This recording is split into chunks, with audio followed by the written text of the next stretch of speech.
On va partir sur une seconde table ronde qui va se focaliser un petit peu plus sur l'industrie, le côté industrie, donc éditeur, autres. Je vous laisserai présenter vos activités aux unes aux autres dans quelques secondes. L'idée, c'est d'avoir, par rapport à peu près même thématique et aussi en écho à l'introduction, des retours un petit peu différents d'expérience sur comment nous, côté éditeur et côté professionnel non joueuse, on peut percevoir ces différences au niveau de la mixité. Je vous laisse vous présenter chacune, peut-être décrire un petit peu vos parcours et votre activité aujourd'hui. Bon, je vais commencer. Alors bonjour à tous, je m'appelle Iris Elbazi. Actuellement, je suis présidente d'une société qui s'appelle Watt Social Club, donc, que j'ai fondée avec 3 autres de mes associés qui sont des hommes, pour le coup. Dans l'e-sport, ça fait 5 ans, un peu plus de 5 ans que j'y travaille de façon professionnelle. J'ai un parcours, je pense, comme la plupart des gens ici, totalement différent. Je sors d'un master en neurologie, donc absolument rien à voir. Et je me destinais à une carrière d'enseignement avant d'avoir finalement une proposition sur Marseille par une structure que vous connaissez sûrement qui s'appelle Millennium. À l'époque, j'ai commencé à faire un stage dans la rédaction. J'étais à l'époque rédactrice, puis j'ai eu l'occasion de faire pas mal de journalisme pour eux, pour Webedia ensuite et pour jeuxvideo.com, avant de rejoindre une autre rédaction en tant que rédacteur en chef et de finir par monter ma boîte pour au final non pas travailler sur la médiatisation en elle-même du contenu, mais plutôt la stratégie de com derrière, ainsi que l'accompagnement des gens qu'on médiatise au quotidien. Bonjour à tous, moi c'est Julie Jagnot, donc je travaille à Riot Games en tant que social media spécialiste, c'est-à-dire que je m'occupe de tout ce qui est la stratégie de communication sur les réseaux sociaux, donc pour League of Legends, mais aussi pour le eSport FR. Et aussi j'aide pour tout ce qui est élaboration d'événements communautaires. Avant ça, j'ai fait des stages chez Ubisoft, au siège Europe et au siège France. Et encore avant, j'étais en école de commerce, Kedge, pour ceux qui se connaissent. Et voilà, maintenant, ça fait 1 an et demi que je suis à Riot. Bonjour, je m'appelle Yansan Park, de pseudo Adjin. J'ai une formation plutôt atypique aussi. J'ai fait prépa maths, j'ai fait une école d'ingénieur. Et j'ai commencé dans l'e-sport en 2015 en tant que traductrice pour Riot, pour les mondiaux à Paris. Et depuis, je suis traductrice, host, rédactrice, freelance. Et j'ai notamment travaillé au MSI récemment ou encore pour OGaming, les Nation Wars. Merci. Du coup, je me présente très brièvement aussi. Je m'appelle Nathalie Bogarlan, je suis Development Manager chez Riot Games, avec Julie du coup. J'ai pas du tout de formation non plus dans le jeu vidéo, j'ai une formation de psychologue. Et ça fait une dizaine d'années que je suis dans l'industrie du jeu vidéo, donc Riot, Blizzard avant ça, Ankama encore avant. Voilà. Donc on va entrer dans le vif du sujet. Une petite question par laquelle je voulais commencer. On a vu pendant la séquence d'introduction différentes hypothèses de quels peuvent être les facteurs qui contribuent à la sous-représentation des femmes dans le milieu de l'e-sport. J'aurais bien aimé avoir vos points de vue à chacune, et de par vos différents prismes et points de vue professionnels. Quels sont selon vous les facteurs dans vos milieux spécifiques qui peuvent contribuer à la sous-représentation des femmes qu'on voit aujourd'hui dans l'e-sport en France? Bon, je commence aussi. Je suis pas certaine, moi, personnellement, je préfère prévenir tout le monde, j'ai un avis assez spécial sur un petit peu tout ce milieu. Toutes les personnes qui me connaissent m'ont déjà entendu parler de ce domaine, des femmes, des hommes. Je m'arrête très peu à la réflexion, ce genre de raisons. J'ai pas eu un parcours où j'ai eu besoin de me poser ces questions aussi. Du coup, j'ai surtout eu besoin d'être la plus performante dans ce que je faisais, que ce soit dans le domaine du journalisme ou que ce soit dans le domaine de la rédaction ou de l'encadrement même des rédacteurs ensuite. J'ai plutôt eu l'impression de devoir être la meilleure plutôt que de devoir être comme un homme. Pourquoi il y a moins de filles aussi? Je pense que déjà c'est le domaine. Enfin, quand on est adolescente, moi je me souviens quand même bien, j'ai 30 ans maintenant, il y a une dizaine, quinzaine d'années, je jouais déjà aux jeux vidéo, il y a mon père dans la salle qui peut en témoigner, et j'étais assez discrète là-dessus, voire même il n'en avait aucune idée jusqu'à ce que j'ai un stage dans le milieu du Millennium. Non pas parce que j'avais l'impression qu'en étant une fille, j'avais pas le droit. C'est juste simplement parce que j'étais justement dans des études et dans un milieu social et une étape sociale de ma vie où jouer aux jeux vidéo était être considéré un petit peu comme un glandeur ou une personne qui ne faisait rien, et non pas vraiment le problème d'être une fille et de jouer aux jeux vidéo. Donc j'étais plutôt face à un problème de société et de classe sociale dans ma pratique du jeu vidéo, parce qu'avant c'était quelque chose de pas du tout professionnel, et donc c'était un domaine qui m'amusait que simplement en tant que bénévole ou pour mes propres loisirs, avant d'avoir un problème en tant que femme. Donc c'est surtout ce que j'ai eu à rencontrer, et aussi parce que contrairement aux filles qui étaient là avant, je n'étais pas directement en contact avec les joueurs. J'ai toujours été dans des milieux, et je suis toujours rentrée dans l'e-sport dans des milieux un petit peu plus d'ombre. Donc peut-être aussi moins de soucis là-dessus. Donc je pense principalement le domaine d'activité tend moins les femmes, en tout cas de nos domaines, à aller vers le jeu vidéo. Tu notes, tu mets en avant le fait que tu as dû être la meilleure. C'est quelque chose que personnellement j'ai déjà entendu de beaucoup de femmes dans le milieu du jeu vidéo. Est-ce que tu penses que cette pression à être la meilleure pour être reconnue, elle est différente pour les femmes par rapport aux hommes ? Je pense que oui, être une femme et être la meilleure dans un milieu d'hommes, c'est évidemment bien sûr difficile. Maintenant, quand je vois, pas surtout en grande entreprise, j'ai travaillé pendant 2 années chez Webedia, il y a une pression qui est énorme pour les mecs aussi, c'est-à-dire que quand on est 15 dans le même costume, Zara, de la même couleur, et qu'on est tous en train d'essayer d'impressionner notre patron au-dessus, quand on est une fille, on a certes une difficulté parce que un mec, et surtout hors du jeu vidéo, ont souvent des préjugés. Donc on doit leur montrer que oui, je sais faire mon travail, et peut-être sûrement mieux que d'autres. Mais par contre, on n'a pas cette limite que les hommes ont dans les grosses entreprises où en fait on est X au milieu d'un tout. On est souvent assez spécial. Et ça, mine de rien, en entreprise, en grosse entreprise, c'est quelque chose d'important. Moi, je pense qu'il y a quand même pas mal de raisons du fait qu'il y ait une sous-représentation des femmes dans l'industrie du jeu vidéo. Déjà, il y a une barrière à l'entrée qui n'est pas créée pour moi par les éditeurs, mais plus par des préjugés. L'industrie du jeu vidéo est vue comme une industrie très masculine, et je me souviens, j'ai déjà parlé à une amie qui ne connaît pas du tout cette industrie, qui, elle, parlait de la banque et qui disait qu'elle avait eu des propos assez sexistes dans sa boîte, et elle me dit toujours « Mais toi, t'es dans le jeu vidéo, ça doit être pire en fait. C'est une industrie qui est tellement masculine que tu dois t'en prendre tous les jours, ça doit être horrible. » Et je dis là, non en fait, pas du tout. Et au contraire, je suis très respectée et j'ai jamais eu aucun souci. Mais les gens ont cette vision en fait, et surtout les femmes ont peur de se lancer parce qu'elles se disent quand je vais arriver dans l'industrie, ça va être comme quand je joue en ligne et que je fais face à des joueurs qui sont plus jeunes et qui ont des propos très sexistes envers moi. Elles se disent dans l'entreprise, ça va être la même chose en fait, je vais me prendre les mêmes propos, alors que non. Et donc du coup, il y a cette crainte qui est là. Ensuite, un autre point qui pour moi est abordé, tu disais justement qu'on n'avait pas forcément besoin de faire plus nos preuves que les hommes et qu'il y avait en gros la même pression. Je ne suis pas totalement d'accord avec ça, parce que pour moi, un homme est plus facilement crédible en tant que joueur de jeux vidéo qu'une femme. Et ça m'est déjà arrivé pendant des entretiens de devoir justifier que j'étais une joueuse et que vraiment je jouais aux jeux vidéo et pas que aux Sims, et que je jouais à des niveaux comme mes collègues. Donc je joue pas à des hauts niveaux, mais je joue aux jeux vidéo. Et j'avais besoin de le justifier. Et je pense pas que les hommes aient toujours à justifier ça. Mais si, je suis un joueur, je vous l'assure. Je joue aux jeux vidéo, c'est sûr. Et du coup, la femme doit gagner cette crédibilité en tant que joueuse aussi. Parce qu'il y a des entreprises de jeux vidéo qui recrutent que des joueuses, notamment Riot Games. Et du coup, il y a quand même ça à passer en plus que les hommes.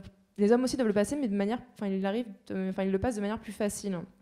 Pour moi, c'est 2 points importants. Il y en a bien sûr plein d'autres, mais c'est les 2 que je voulais aborder là. Je rejoins Julie là-dessus. Moi, j'ai un point de vue assez particulier parce que je suis traductrice. En fait, quand on regarde les traducteurs dans l'e-sport, il y a énormément de femmes. Par exemple, en Corée, sur la scène LCK, la traductrice, c'est une traductrice. Riot, sur OMSA, on était 2 traductrices. Donc, j'ai pas trop de choses à ajouter de ce point de vue-là. D'accord. C'est intéressant, Julie, que tu notes cette question de préjugés, parce que finalement, c'est un préjugé qui a l'air, dans ce que tu en décris, dans ce que j'en comprends, assez facile à corriger. Finalement, c'est juste des perceptions par manque d'information, peut-être. Et je pense que c'est peut-être des choses que les unes les autres, on peut mettre en place assez facilement pour corriger un peu le tir.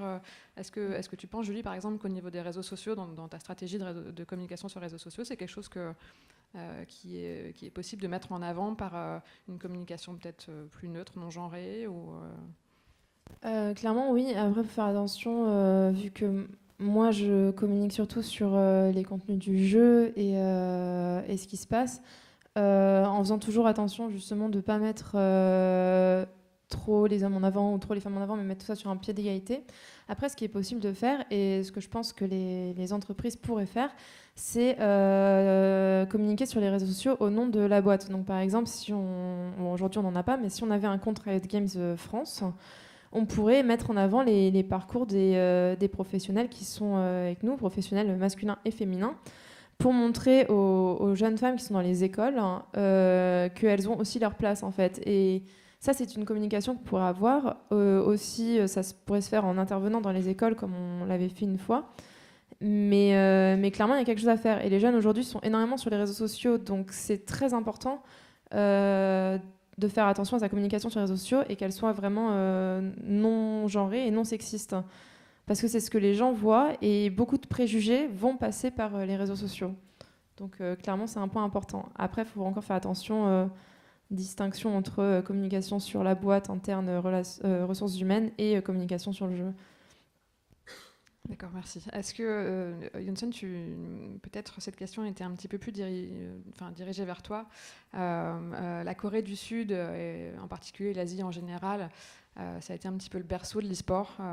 C'est là que ça a commencé à être gros, à devenir gros, et c'est aujourd'hui un des leaders mondiaux en termes de, que ce soit de viewership, mais aussi de participation, de comment sont structurées les équipes, etc. Donc tu connais mieux que nous, je pense, le milieu coréen de l'e-sport. Est-ce que tu as remarqué des différences entre la Corée et la France, ou même la Corée et les États-Unis, puisque tu connais aussi cette communauté, en termes de représentation féminine, que ce soit au niveau des joueuses, mais aussi au niveau des professionnels de l'industrie? De manière générale, la Corée, c'est une société très sexiste. Donc les femmes ont du mal en fait à travailler. Enfin, je veux dire, on se prend beaucoup de remarques en fait dans la vie en général. Mais dans l'e-sport, par exemple, donc je disais, il y a une traductrice, mais tous les casteurs sont masculins. Enfin, c'est des hommes. Sur Overwatch, il y a une casteuse. Donc on voit de plus en plus de diversité. On voit aussi des mouvements qui se développent, mais ça a du mal en fait, parce que c'est une société qui est très, comment dire, très refermée. Enfin, elle a du mal en fait à évoluer. Et justement là-dessus, je trouve que la France est plus en avance en fait par rapport à la Corée sur l'intégration, sur la mixité, le féminisme, etc. Donc, je pense qu'il y a du travail à faire en Asie là-dessus. Honnêtement, je pense qu'en France, tu as plutôt raison. En France, on est assez ouvert là-dessus. Et par exemple, je prends le cas d'une casteuse. S'il y avait des filles qui avaient, à mon avis, vraiment la volonté de devenir vraiment casteuse professionnelle et pas, entre guillemets, changer un petit peu de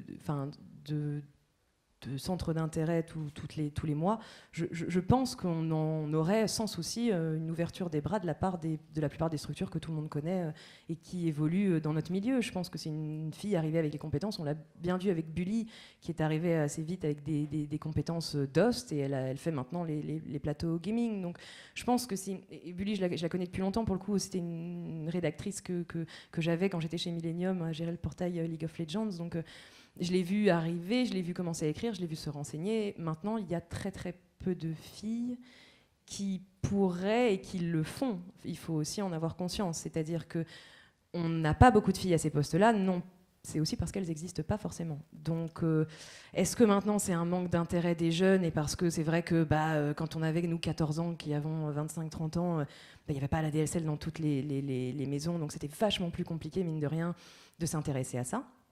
Ou alors, est-ce que tout simplement, et du coup, on verrait assez vite toutes les filles qui ont 14-15 ans maintenant venir après dans nos boulots. Donc, je pense aussi que c'est une histoire aussi d'ADSL et de technique, et qu'il ne faut pas oublier non plus que quand on a Internet chez nous il y a 10 ans, et qu'on n'a pas Internet dans tous les foyers, qu'on a un quota à regarder, une fille qui a aussi une pression sociale dans d'autres domaines au lycée, c'est-à-dire faire attention à ses cheveux, faire attention à avec qui elle sort, faire attention à ses études, elle va utiliser peut-être son temps Internet pour faire autre chose. Et en tout cas, moi, c'est ce que j'ai fait. Donc, est-ce que maintenant, les filles qui sont un petit peu plus familiarisées à Internet vont aller plus vers le jeu vidéo? Peut-être, et je pense que j'espère, et on sortira peut-être un petit peu de ces débats voyant ça.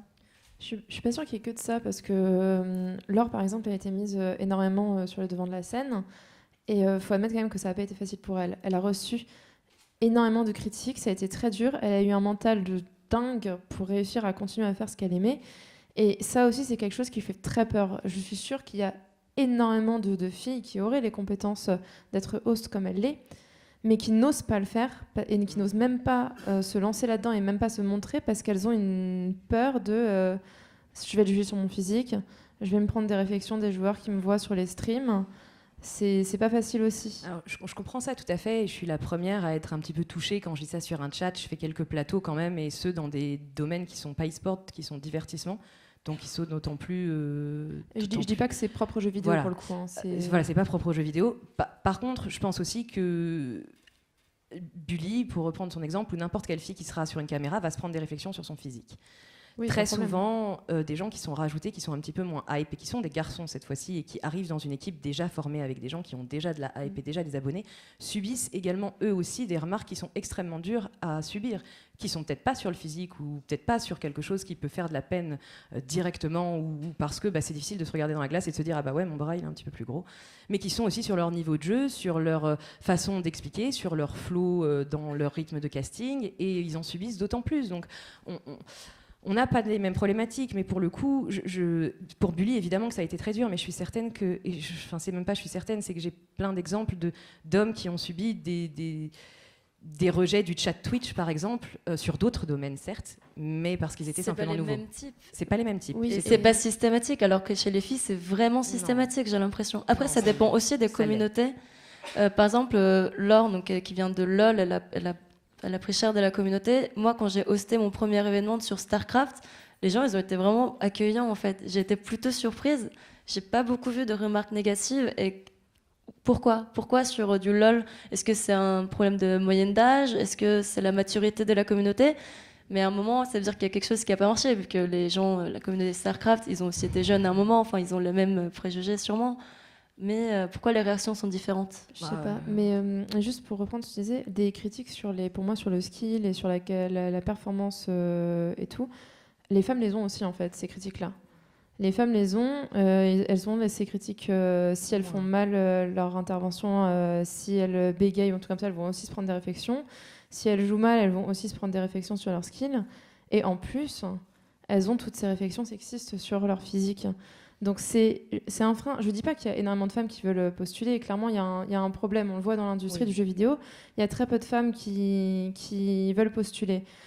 Pour plusieurs raisons. Parce qu'il y a eu une éducation avant et une société qui fait que la femme n'a pas forcément eu un intérêt dès la jeunesse pour le jeu vidéo.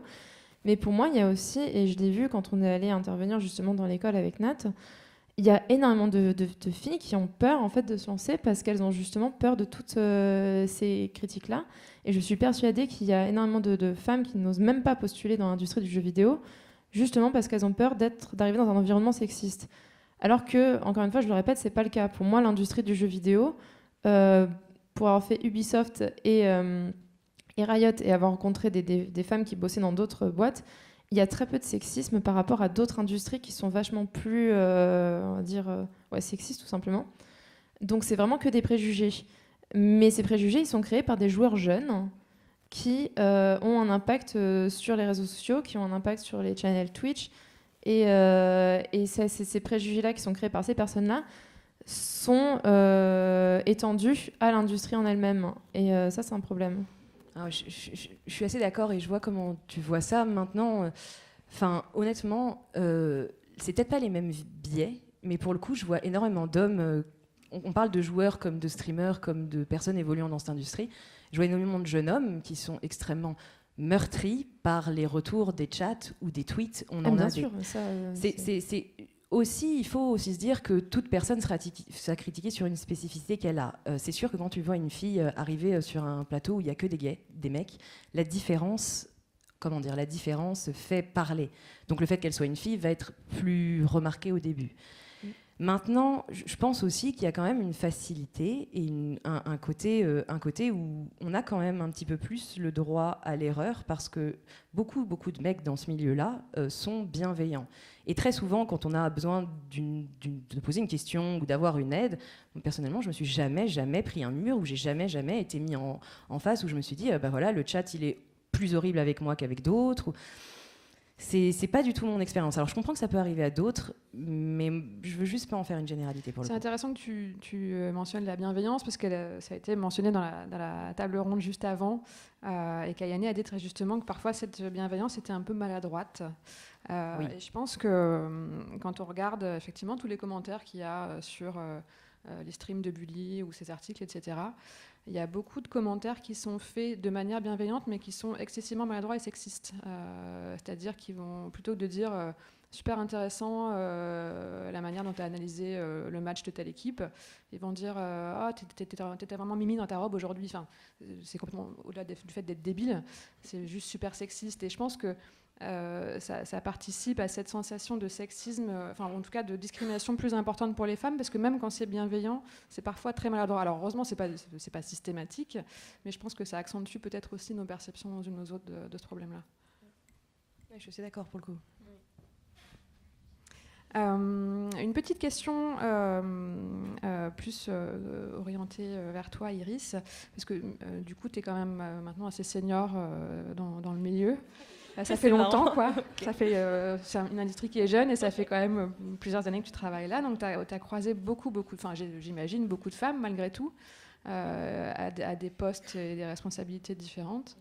Tu nous as parlé de ton expérience, mais est-ce que tu as eu des retours d'expérience des femmes de ton entourage professionnel à différents postes qui t'ont fait penser qu'il y a peut-être des catégories de métiers dans notre industrie qui sont plus difficiles pour les femmes que d'autres? Oui, je pense que de toute façon, être joueuse professionnelle, c'est pas facile. En tout cas, c'est moins facile que nos milieux à nous, ou en tout cas que nos portes d'action, parce qu'elles sont directement en contact. Et surtout, au début, ce qui est très très difficile, c'est de trouver une équipe et de passer un petit peu, comme Kayane l'a très bien dit tout à l'heure, quand tu as 9 ans et que tu es une fille, dire « Hey, moi aussi, je joue bien ». Bon, on va te dire « Ouais, bah prouve-le hein ». Et une fois, je pense que c'est vraiment assez difficile. Et ça, pour le coup, j'ai vu pas mal de retours, que ce soit en compétition. Alors, on peut partir dans un débat, est-ce que c'est une fille, est-ce que c'est pas une fille, mais j'ai surtout un exemple sur League of Legends d'ailleurs, où une fille qui s'appelait Maria Remilia, je crois, de son pseudo, venait de changer de sexe. Et pour le coup, j'ai vu... je pense que j'ai jamais vu quelqu'un qui reflétait autant la souffrance dans ses yeux, dans sa façon de s'exprimer, dans sa façon de se tenir. Je savais même pas, alors que je suis quand même très très à l'aise en interview, ça fait longtemps que j'en ai fait. Honnêtement, je savais même pas comment lui parler ou même l'aborder, mais ça se voyait qu'il y avait quelque chose qui s'était mal passé, quoi. Je pense plutôt que ça, outre le fait que le milieu est forcément un petit peu plus dur, parce qu'elle est au quotidien dans une maison avec des hommes, ou en tout cas avec des gens qui se sentent hommes. Je pense qu'outre ça, il y en a un manque, et un grand manque d'encadrement et de compréhension aussi de l'adolescent, parce qu'avant d'être des joueurs, ça reste des jeunes hommes et des jeunes filles. Et encore une fois, si on s'y arrête 2 secondes, une fille et un homme n'ont pas du tout les mêmes volontés à 16-17 ans. Et c'est l'âge à laquelle les filles trouvent leur première équipe professionnelle. Donc c'est sûrement pour ça que c'est un petit peu plus dur pour elles, parce que là où nous, on peut rentrer chez nous et faire abstraction le soir, au pire, tu vas rager avec ta copine au téléphone et puis ça s'arrête là. Elles doivent continuer leur journée dans la gaming house. Donc ouais, peut-être un petit peu plus compliqué sur ce point de vue-là. Maintenant, je pense beaucoup dû au manque d'encadrement et de compréhension du staff aussi sur ce qu'elles vivaient en ce moment. C'est intéressant parce que ça rejoint la question qui a été abordée à plusieurs reprises précédemment, mais pour laquelle j'aimerais bien avoir vos avis aussi en tant que femme de l'industrie, des équipes féminines, équipes/ligue féminines.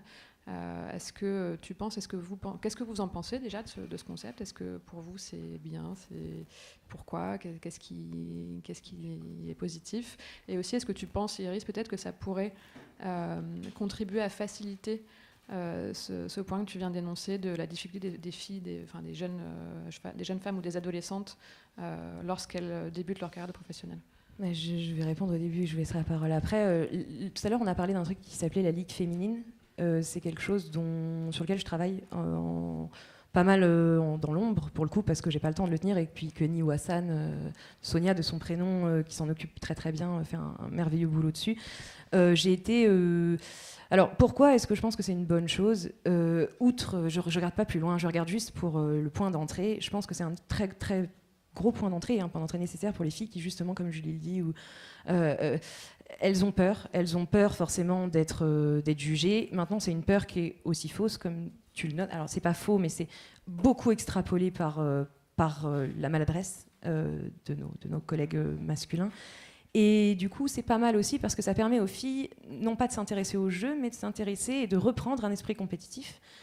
Et c'est important parce que pour avoir envie de faire de la compétition et de l'e-sport, il faut avoir envie de gagner. Et quand on est une fille qui prend surtout du temps à être le plus normal possible et moins choquer le monde, on oublie qu'en fait le but principal du jeu étant de gagner. Donc je pense que c'est bien parce que ça permet aux filles, et je pense que Marion l'a dit très bien tout à l'heure, elle est contente d'avoir sa propre compétition féminine. Maintenant, sur le long terme, ça empêche et ça enferme, et ça empêchera très sûrement certaines filles qui se verront un petit peu tranquilles dans ces ligues-là de peut-être pousser leurs compétences, qui sont tout aussi fortes que les hommes, pour le coup. Donc, partager, je pense que c'est nécessaire, parce que de toute façon, mettre des œillères et continuer d'avancer, c'est pas une solution non plus. Donc, je pense que c'est nécessaire. Maintenant, je pense pas que c'est une solution long terme. Je suis assez d'accord avec toi. Comme ça a été dit pendant la présentation d'introduction, ça peut pas être une solution à long terme parce que ça enferme les filles dans justement une ligue féminine et ça n'aide pas à la mixité. Après, malheureusement aujourd'hui, on n'arrive pas à éduquer les garçons des ligues mixtes à respecter les femmes et du coup les femmes n'arrivent pas à évoluer dans ce domaine, elles se prennent des réflexions tout le temps et ont peur de se lancer. Ce qui est assez dommage parce que pour moi c'est plus au niveau de l'éducation qu'on devrait se centrer, mais ça peut être une solution parce que du coup les filles pourront évoluer dans un environnement qui est plus rassurant pour elles, gagner en talent, parce qu'aujourd'hui si aussi elles n'ont pas le niveau c'est parce qu'elles n'osent pas se lancer et elles ne s'entraînent pas, et je connais très peu de femmes professionnelles du jeu vidéo qui s'entraînent autant qu'un homme parce que justement il y a beaucoup trop d'obstacles à ça. Là, les ligues féminines, ça va justement leur permettre d'avoir cet entraînement, d'avoir cette rigueur que les hommes ont dans les ligues mixtes pour pouvoir avoir un niveau justement plus élevé et qu'on arrête de dire que si dans l'e-sport, il n'y a pas de femmes, c'est parce que les femmes n'ont pas le niveau. Donc, pour l'instant, c'est une solution. Après, encore une fois, c'est pour l'instant, pour moi, c'est pas durable et je pense qu'on oublie un problème important qui est l'éducation des joueurs. Je pense que tout a été dit. À la première table ronde aussi, on l'a abordé. Pour moi, c'est vraiment un tremplin, une porte d'entrée pour faire émerger des talents et pour pousser les filles à jouer compétitivement. Mais effectivement, ça ne peut pas être une solution à long terme. D'accord. Et tu voulais rajouter quelque chose? Non, je pense que c'est bon. Je pense que, comme Julie le dit bien, on doit d'abord éduquer un petit peu plus les gens à respecter. Maintenant, je pense qu'on a un très long boulot à faire parce que si on mettait un chat sur un match de football, et c'est actuel en ce moment, je pense que tout le monde se lèverait ici et irait se jeter d'un trottoir pour se rendre compte de la dureté de notre société. Donc voilà, je pense que voilà. C'est pas que dans l'e-sport pour le coup. Non, effectivement. Et les jeunes sont au final assez tolérants. Ils grandissent au final avec des idées de tolérance. C'est vrai que moi, les plus jeunes que j'ai dans l'entreprise, donc tous ceux qui ont 16 ans, qui commencent sur YouTube, ils n'ont même pas ces problématiques-là au final. C'est vrai que faut pas le voir comme un problème propre aux jeux vidéo. C'est un problème de la société en général et c'est pas que le jeu vidéo. Je suis complètement d'accord avec vous trois. Après, je me permets juste une idée personnelle qui est que certes, c'est dans la société en général, mais je pense qu'en tant qu'experte dans nos domaines respectifs, et en particulier dans le jeu vidéo, on a aussi des actions à mener pour au moins essayer de faire évoluer notre petit milieu en espérant que c'est un impact sur les autres, quoi. Totalement, ouais. Je suis totalement d'accord avec ça. Merci à toutes les trois. Est-ce que vous avez des questions dans la salle? Oui.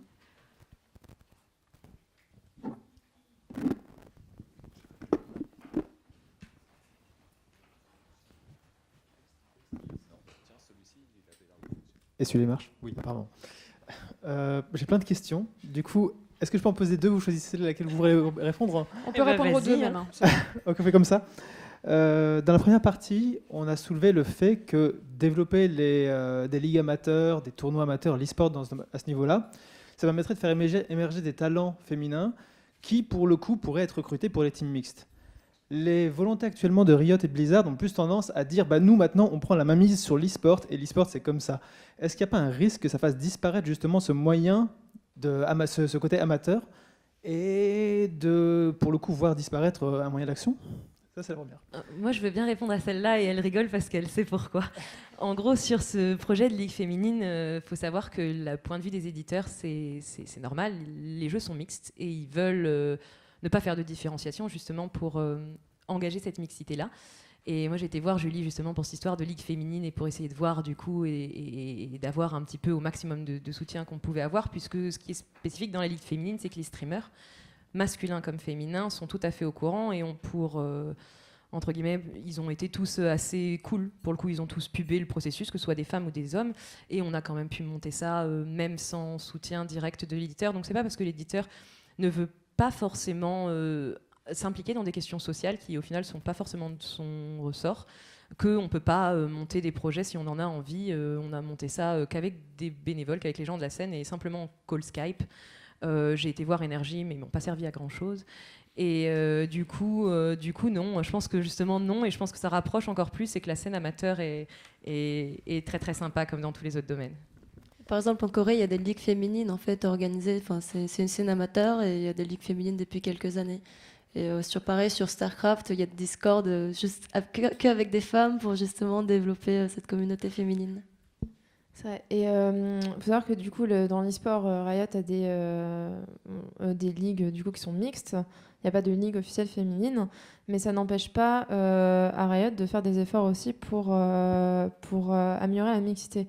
Par exemple, moi, quand je vais sur des événements et que je dois faire la couverture des événements sur les réseaux sociaux, je vais aller chercher, fouiller dans les LAN, trouver les filles qui jouent pour pouvoir faire des interviews avec elles, les mettre en avant et montrer, et via un canal officiel, que les femmes ont leur place dans nos ligues mixtes. Après, c'est très dur pour un éditeur de prendre parti sur ce sujet-là et de se dire je vais me lancer dans une ligue féminine. C'est très compliqué. Les raisons, je ne saurais même pas les dire pourquoi, parce que je ne travaille pas dans l'élaboration de ligue et du coup, je n'aurais pas les compétences pour parler de ça. Mais ce qu'on peut faire en tant qu'éditeur, c'est au niveau de la communication aussi. Enfin, en tout cas, moi, à mon niveau, c'est ce que je vois que je peux faire. Donc, c'est-à-dire faire attention à ne pas avoir des communications sexistes, communiquer autant pour les femmes que pour les hommes, et surtout montrer que les femmes joueuses professionnelles, ça existe.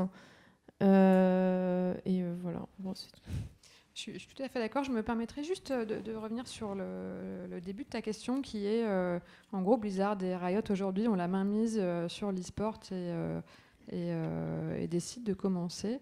Je ne suis pas entièrement d'accord avec ça. Je pense qu'effectivement, Blizzard et Riot, c'est des leaders de l'e-sport, mais j'ai pas l'impression... Après, je suis peut-être de parti pris et peut-être pas très objective, mais du coup, je pense qu'on peut en discuter. J'ai pas l'impression qu'ils essaient de forcer quoi que ce soit, et au contraire, j'ai même l'impression qu'ils essaient de créer vachement de choses et vachement d'opportunités. En tout cas pour Riot, on peut en parler, Julie, sur le niveau local, d'avoir vraiment la possibilité pour les plus jeunes joueurs et ceux qui ne sont pas du tout à un niveau LCS professionnel, de pouvoir jouer hommes et femmes. Et par contre, là où je suis complètement d'accord, c'est que je trouve qu'il y a une très grosse responsabilité des éditeurs, donc Blizzard, Riot, mais tous en général, sur qu'est-ce qu'on fait pour s'assurer qu'on fait une place, même si on ne veut pas nécessairement que ce soit une ligue féminine, qu'on s'assure qu'il y ait une place faite aux femmes. C'est en termes de communication, c'est en termes de customer support beaucoup. Blizzard le fait très très bien sur la modération, sur s'assurer que le contenu ne soit pas raciste, homophobe, sexiste. Après, je ne suis pas tout à fait d'accord sur la partie avoir la main mise sur et forcer. Oui, par exemple, pour le circuit national de League of Legends, donc l'Open Tour, on n'a pas créé un circuit. On est allé voir les LAN, et les LAN, en gros, on travaille avec les LAN pour créer un circuit qui fait le tour de la France et qui fait plusieurs LAN. Mais c'est pas Riot qui impose l'e-sport. Ça, par contre... Je ne suis pas assez d'accord avec ça. Non, tu vois, nous, pour te répondre un peu plus, on a un tournoi qui arrive dans une semaine. Je travaille avec principalement Mes Talents, c'est une structure qui s'appelle Solari. Donc c'est vraiment du divertissement, et Riot nous a donné l'autorisation de faire un tournoi où on reprend tous les joueurs de la scène française, donc du vrai Open Tour, d'un vrai circuit professionnel pour eux, et on va les mettre aux enchères. Donc pour te dire un petit peu la liberté même que Riot peut faire preuve sur ce genre de concepts, qui sont des concepts de divertissement, avec pour sujet l'e-sport. Bonjour, merci déjà pour vos interventions. Je suis donc un des deux cofondateurs. Ma cofondatrice est à côté de moi, donc nous on représente déjà de base la mixité, on est assez content là-dessus.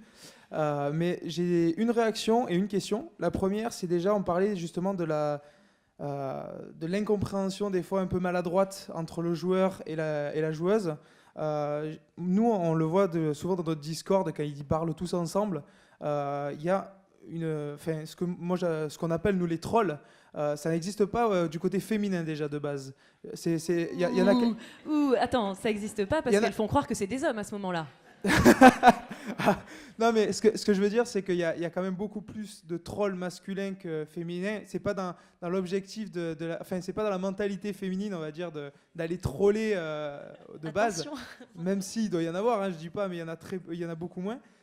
Est-ce que déjà ça, c'est pas quelque chose finalement qui pourrait aussi pousser certaines filles qui n'acceptent pas ces réflexions et se dire ils sont méchants avec moi, entre guillemets, donc déjà il y a ça. Mais ça, c'est le problème de la cour de récré. Une fille acceptera moins de se faire baisser son pantalon qu'un garçon, et le mec va sûrement se prendre une baffe, et elle va sûrement plus jouer jamais avec lui, et ça à partir de 5 ans. Donc, tu vois, pour le coup, c'est une expression de ce qui se passe en finale dans nos cours d'école, quoi. Moi, je pense que s'il y a moins de trolls filles aujourd'hui que de garçons, c'est tout simplement parce qu'il y a moins de filles que de garçons. Forcément, tu prends 100 garçons contre 10 filles, tu vas avoir plus de mecs trolls que de filles trolls. Mais si tu avais 100 filles et 100 garçons, je suis assez convaincue que ce serait du 50-50. Ouais, c'est possible. Elles sont si garces que ça, d'accord, je savais pas. Non, je plaisante. Et la question, par contre, qui est un peu plus sérieuse, c'est nous, avec le centre, on est très proche des parents.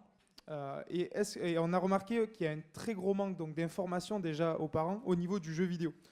Souvent, nous, on a eu beaucoup de réactions de papa et de maman qui nous disaient nous, je joue à Just Dance, mais c'est pas e-sport.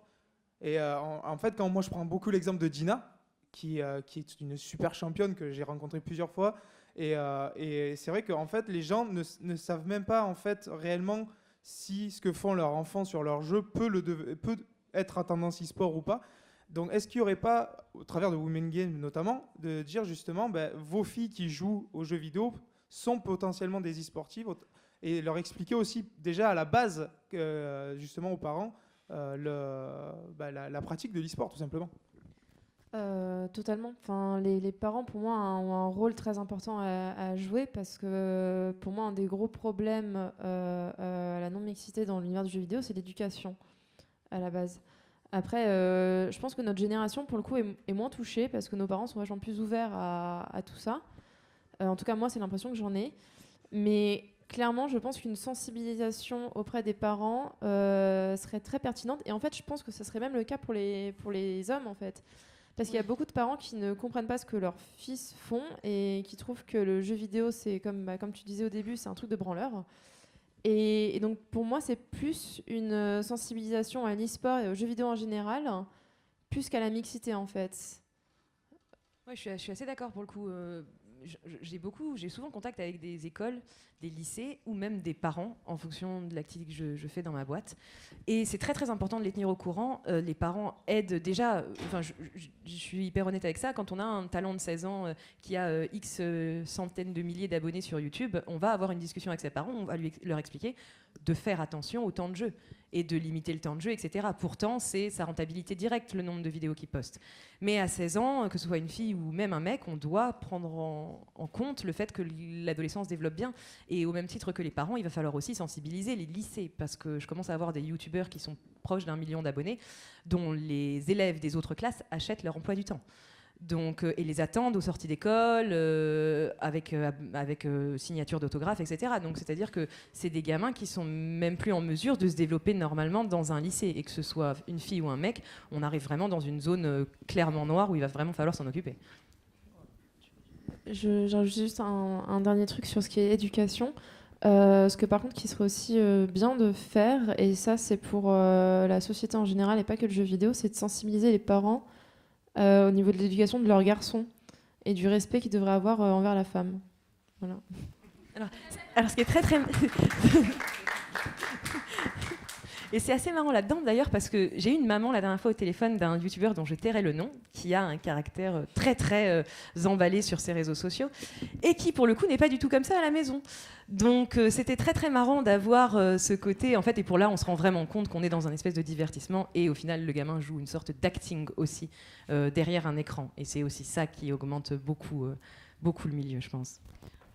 Après, je me permettrais d'ajouter un petit point, parce qu'évidemment, on est là pour parler de la mixité et du rapport homme-femme là-dedans, mais je pense que le problème est vraiment plus général. C'est pas que ça. Oui, bien Je veux sûr. dire, vous citiez tout à l'heure la transphobie, l'homophobie, qui sont quand même vachement présentes sur plein de jeux. Le racisme aussi. Tout ce qui est minorité finalement. Toutes les minorités sont vraiment très attaquées dans les jeux en général, par les joueurs. Donc je pense que cette question d'éducation, elle se prête aussi à ces autres sujets-là. Totalement. Bonjour, merci pour ces échanges très, très enrichissants. Alors moi je suis maman de 2 petites filles. Et donc le e-sport se professionnalise. C'est peut-être par rapport à d'autres sports, un sport qui est très chronophage. Ma question, c'est comment concilier l'exigence d'un certain temps de jeu pour se professionnaliser avec aussi le risque de ne pas tomber dans l'addiction.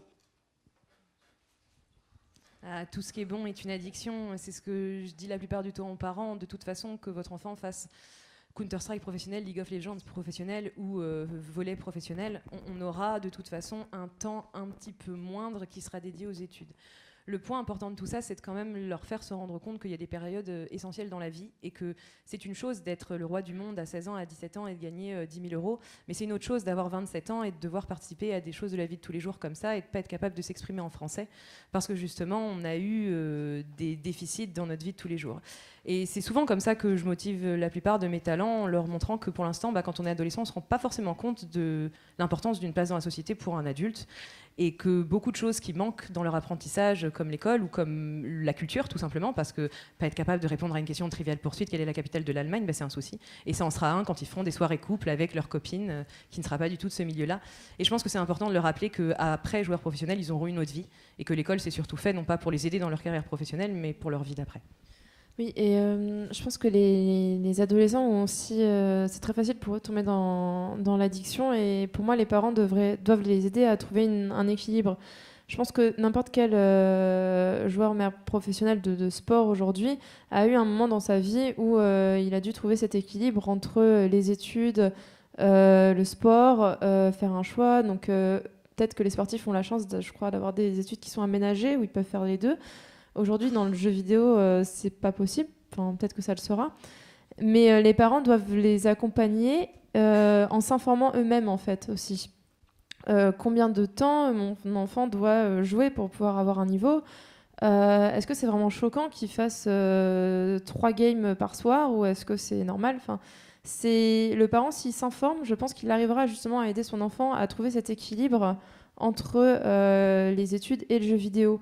Il faut juste pas bannir le jeu vidéo et dire tout de suite que c'est quelque chose de mal et qui peut devenir très addictif, parce que c'est le cas finalement de n'importe quelle, je pense, passion qu'une personne peut avoir. Et je pense que c'est aussi important de préciser, c'est pas parce qu'on joue 15 heures par jour qu'on va devenir e-sportif professionnel. Donc il faut savoir faire la part des choses. Et voilà, entre addiction et s'entraîner pour devenir pro, c'est pas du tout pareil. Donc ça dépend de l'âge de l'enfant, du jeu et de son niveau. Mais je pense que c'est important de comprendre ça. Je pense qu'il ne faut surtout pas faire en tant que parent aussi, c'est de laisser son adolescent arrêter les études pour devenir joueur professionnel. Ça n'existe pas. Personne j'en ai 34 que j'accompagne au quotidien, que ce soit des joueurs pro ou des youtubeurs, j'en ai aucun qui a arrêté. Ça dépend des pays. Alors, ça dépend des cas, évidemment, et des métiers, mais honnêtement, en tout cas, dans mon expérience, j'en ai croisé aucun qui avait arrêté ça pour devenir meilleur. Ils sont toujours meilleurs, il leur manque toujours un manque de temps, et ils sont à la base déjà repérés avant d'arrêter l'école. En général, c'est dans ce sens-là que ça se passe quand même, sauf évidemment exception. Après, peut-être qu'on peut aussi imaginer que, étant donné la croissance des métiers de l'e-sport là, ces dernières années, peut-être qu'on aura la chance d'avoir à un moment un écosystème qui s'organise et qui organise un système éducatif, comme c'est le cas pour les sports plus traditionnels, qui permettra aussi un meilleur accompagnement de ces joueurs et joueuses et qui leur permettra d'avoir un équilibre plus adapté. Après, je connais vraiment pas bien le milieu du sport traditionnel, donc c'est plus difficile d'en parler, mais j'ai l'impression que les structures éducatives qui existent dans ce domaine-là ont essayé, peut-être réussi, je pense réussi, à donner des équilibres en termes d'éducation et de performance et de croissance sportive, quoi. Bonjour. En fait, durant les tables rondes, vous avez parlé de la bienveillance que peut avoir un homme avec une femme dans le monde de l'e-sport. Sauf que j'ai appris dans mon entourage et dans mon expérience que la bienveillance d'un homme était généralement une fausse bienveillance qui pouvait amener justement à potentiellement avoir des arrière-pensées. Et je voulais savoir comment vous gérez, ou comment les femmes gèrent en général justement cette fausse bienveillance, comment vous le repérez et comment justement faire en sorte de l'esquiver, quoi. Il y a parfois... ça me fait rire parce que, par exemple, donc moi, donc, je suis freelance, donc je mettais des messages sur les forums comme quoi je cherche des opportunités, etc. Et je reçois des messages privés. Et quand le message il commence par « Ah, salut, t'es célibataire, je sais que le mec... » tu vois, mais vous rigolez, mais ça arrive vraiment. J'en ai reçu. Et tu te dis, bon là, faut faire attention. Mais quand tu parles avec des gens, ça se voit directement, ça se sent dans la façon dont ils parlent. Donc, en général, il est vraiment bienveillant, il cherche à t'aider, etc. Oui, et tu le vois en fait. Pour moi, la mauvaise bienveillance qu'un homme peut avoir envers une femme, c'est une bienveillance où en fait il se sent supérieur et il se sent capable de la protéger, voire de l'éduquer. Et ça, je trouve que ça arrive assez souvent. Une bonne bienveillance, c'est une bienveillance d'un homme qui se sent à l'égal de la femme à qui il parle et qui va l'aider parce qu'elle voit qu'elle est en difficulté et que lui a les compétences pour l'aider.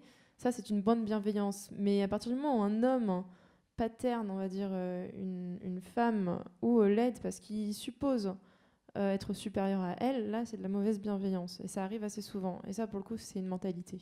Oui, je pense que c'est important de noter que... Je pense pas qu'on parle d'intentionnalité là-dedans. Oui. Je pense pas qu'on dise que les hommes sont nécessairement intentionnellement comme ça. Je pense que c'est vraiment une forme de sexisme intégré et que, je sais pas, le fait d'être galant, par exemple, la galanterie, c'est pour moi ce type de mauvaise bienveillance, de sexisme intégré. Mais par contre, je pense pas qu'il y ait de mauvaise intention du tout par rapport à ça. Mais par contre, c'est assez omniprésent. C'est pas spécifique du tout au milieu du jeu vidéo et de l'e-sport. Je pense que c'est vraiment... dans tous les milieux professionnels. Pour avoir travaillé dans d'autres milieux que le jeu vidéo, je l'ai rencontré ailleurs et je le rencontre dans la rue et au supermarché. Et quand il y a un mec qui me tient à la porte parce qu'il suppose que je sais pas, peut-être que j'ai pas assez de muscles pour la tenir, ou si je sors un sac de ma voiture, peut-être que j'ai pas assez de muscles, mais en fait si. Et à partir du moment où on se dit que cette personne n'aurait pas le même comportement avec un homme, je pense que c'est sexiste en fait, même si c'est pas intentionnel. Ouais, la bienveillance, ça peut être exprimée de plusieurs façons. Je vais prendre mon exemple personnel avec une personne que certains d'entre vous connaîtront, qui s'appelle Corbier, qui est un de mes associés maintenant, qui a été mon maître de stage en fait quand je suis arrivée chez Millennium. Et là, comment est-ce qu'il m'a recruté en stage? J'étais une de ses rédactrices bénévoles. Il m'a pris en call. Il m'a dit tu parles anglais? Je lui ai dit oui. Il me fait la caméra, comment ça se passe? Je fais je sais pas, j'ai jamais fait. Il me fait bon vu que tu es une fille et que tu passes bien et que tu t'exprimes bien, allez, on y va. Tu vas essayer de faire une interview. Réaction totalement sexiste dès le début. Mais qu'est-ce qui s'est passé après? C'est-à-dire que moi, quand je suis arrivée là-bas, j'avais ce préjugé d'un homme, comme tu le dis très bien, qui pouvait avoir une bienveillance envers moi parce que j'étais une fille, au final, tout simplement. Et je suis arrivée à Cologne, du coup, à la Gamescom, où c'était la première fois que je bossais avec Corbier directement. Et la première chose qu'il a faite, c'était de me tendre sa valise et de me la faire porter. Donc, en fait, à ce moment-là, je me suis dit, ah ouais, non, c'était vraiment de la bienveillance. Et je pense que les gens rigolent dans la salle parce qu'ils connaissent le personnage. Et au final, ça, c'est de la bienveillance. Ça, c'est de la bienveillance, c'est de montrer aux gens et aux autres stagiaires autour de nous que, certes, je vais galérer à la porter cette valise. Et je peux vous assurer que j'ai vraiment galéré. Et j'aurais bien aimé avoir de la bienveillance dans l'autre sens, mais au moins, ça m'a mis à l'aise avec tout le monde. Ça, pour moi, c'est de la vraie bienveillance, même s'il a été honnête avec moi sur le fait que, oui, j'allais aller devant la caméra parce que j'étais une fille au début. Voilà. Bonjour à toutes. Du coup, moi, je voulais revenir sur la bienveillance et faire un parallèle un peu entre, après, pour mon expérience en tout cas, en tant que gamer in-game et gamer IRL, je trouve qu'en fait, ça n'a rien à voir. Moi, je suis beaucoup sur LoL, par exemple. C'est ce à quoi je joue majoritairement. Et quand les gens me demandent ce que je pense de la communauté, je dis, désolé pour le langage, mais elle est vraiment à chier sur le jeu. C'est-à-dire, je ne vais jamais dire que je suis une fille, par exemple, parce qu'en fait, les gens... ou bien ils s'en foutent, mais s'ils sont sur un channel vocal, tout de suite la question elle va venir. Mais par contre, si je rencontre des gens dans la rue ou en soirée et que je dis tiens, je suis gameuse, il y a évidemment le tu joues à quoi? Genre, on est testé déjà pour savoir si on est une vraie ou pas, ou si on surfe sur une supposée vibe de gaming girl. Et en fait, quand on discute avec eux, c'est des gens, juste ils s'en foutent après quoi. Ils font c'est marrant, j'en vois pas souvent. Mais en fait, si, il y en a tellement, mais juste tu les vois pas IRL. Et moi, je vois toutes les communautés que j'ai rencontrées en vrai, mais c'est des amis que j'ai gardés et c'est des gens, pas forcément qui sont bienveillants par intérêt, heureusement, mais c'est des gens vraiment chouettes et ils n'ont pas le même comportement IRL et in-game. Et du coup, je voulais savoir ce que vous en pensiez. Et même d'ailleurs, si on parle même pas forcément de la communauté de joueurs, moi je vois au travail, quand on n'est pas du tout lié au monde de l'e-sport ou autre, moi j'ai beaucoup de mal à dire que je suis joueuse. J'attends un peu de tester et de voir la bonne opportunité pour dire bah ouais, moi mon truc c'est les jeux vidéo et la plupart des réactions que j'ai c'est ah mon mec qui joue à FIFA il me saoule trop, je comprends pas comment tu fais, une fille gameuse mais tu dois te faire courir après. Bah non en fait on s'en fout quoi. Voilà, juste savoir votre réaction à vous. Je pense que sur l'aspect IRL et in-game, c'est pas spécifique aux jeux vidéo, mais c'est spécifique à Internet en fait, parce que les trolls, il y en a partout, et je pense que si tu les avais en face de toi, ce seraient pas des trolls. Tout simplement, l'anonymat qui est créé par Internet permet ça. Je pense là encore qu'il y a une grosse responsabilité des éditeurs. Donc comment est-ce que in-game on gère ça? Je pense qu'il y a des sociétés qui ont vraiment beaucoup investi là-dedans. Je prends Blizzard, ils ont fait beaucoup d'efforts là-dedans et je pense que ça a vraiment payé. Riot en fait, mais il y a encore beaucoup de chemin à faire, je pense. Donc sur cette partie-là, je pense que ça s'explique vraiment par l'aspect anonyme qui facilite ce genre de conneries, quoi. Après, sur l'aspect IRL, c'est vrai que on a tous participé à des events e-sport. Récemment, on a eu le MSI et même le LCS l'année dernière. Et effectivement, c'est super. C'est une communauté qui est super joyeuse quand tu les rencontres. C'est hyper positif. Je ne sais pas si les unes les autres, vous avez déjà assisté à des matchs de sport physique. Moi, j'ai déjà assisté, même si je ne suis pas spécialement fan, à des matchs de foot, par exemple. Je n'ai pas vu cette cordialité, cette fraternité, entre guillemets, j'aime pas ce mot, mais il n'y a pas, quand tu vas voir un tournoi de ligue, quand tu vas au MSI, il n'y a pas de confrontation entre les supporters de l'un ou de l'autre. C'est juste, putain, c'est un super événement, on a tous notre cosplay, on s'en fout de qui gagne, mais c'est juste le beau jeu, quoi. Après, je pense que ça doit exister aussi dans le sport traditionnel, peut-être que moi, je n'ai pas assisté, mais en tout cas, il y a vraiment une sensation très joyeuse dans les événements IRL de jeux vidéo en général, je trouve. Oui, clairement, le problème des communautés en ligne, je pense qu'il n'est pas propre à League of Legends, même si clairement la communauté de LoL, il y a des problèmes, c'est propre en fait aux jeux en ligne, et surtout aux jeux en ligne compétitifs. Moi, j'ai connu aussi beaucoup de sexisme quand je jouais à Overwatch, quand je jouais au MMORPG aussi énormément. Et c'est encore, comme on disait Nat, c'est le problème de l'anonymat. Et ces gens-là, tu les vois en face, eux, ils te diront jamais tout ça. Par contre, je trouve que IRL, par exemple, moi, j'ai déjà eu des réflexions qui étaient totalement gentilles et qui personnellement me gavent. C'est ah, t'as vraiment pas une tête à jouer aux jeux vidéo, c'est dingue. C'est fou, mais vraiment tu joues aux jeux vidéo parce que waouh. Et ça c'est hyper énervant parce que on est là, on dit mais c'est quoi, enfin ton avis, c'est quoi, peut-être que ça le fait aussi pour les mecs, j'en sais rien. Mais moi en tout cas c'est le genre d'infection qui me gave. Ou comme tu disais, le mec te répond ah j'en vois pas beaucoup. C'est quand même vachement bizarre de dire ça, j'en vois pas beaucoup. Enfin, on a l'impression de parler un peu d'un animal de zoo, quoi. Enfin, je trouve ça assez bizarre. Et c'est pas méchant, c'est pas intentionnellement méchant. Mais encore une fois, c'est un problème d'information et de communication, je pense. Et là, c'est là où, en tant qu'éditeur, on a quelque chose à faire.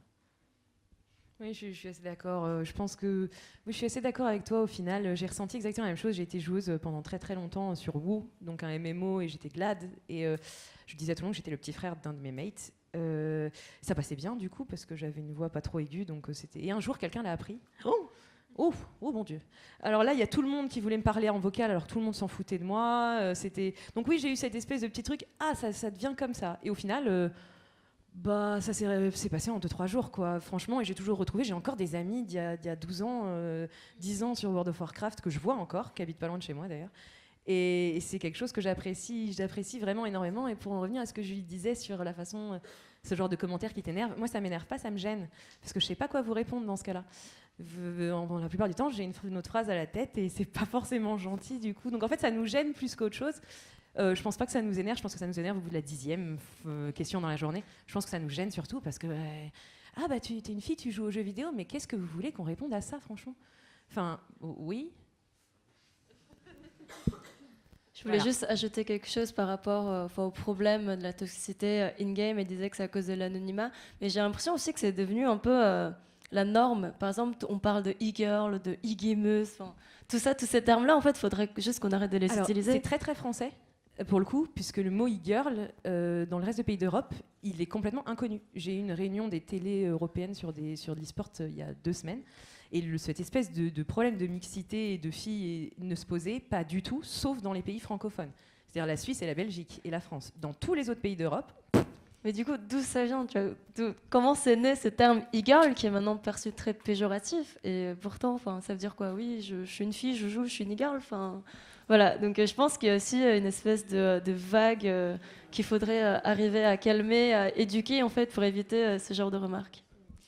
Je suis désolée, on est encore un petit peu short sur le temps, donc on va devoir arrêter là. Merci à toutes ici et toutes là-bas, pour votre intervention.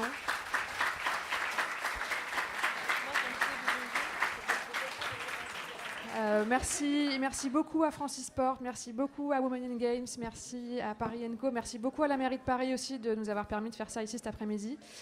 Si vous avez encore un petit peu le temps, on a un petit cocktail qui est organisé juste derrière, et on a un after qui est organisé au Gourou ce soir avec Women in Games, donc vous êtes tous et toutes les bienvenus. Donc c'est dans le 11e à Goncourt. Merci à tous.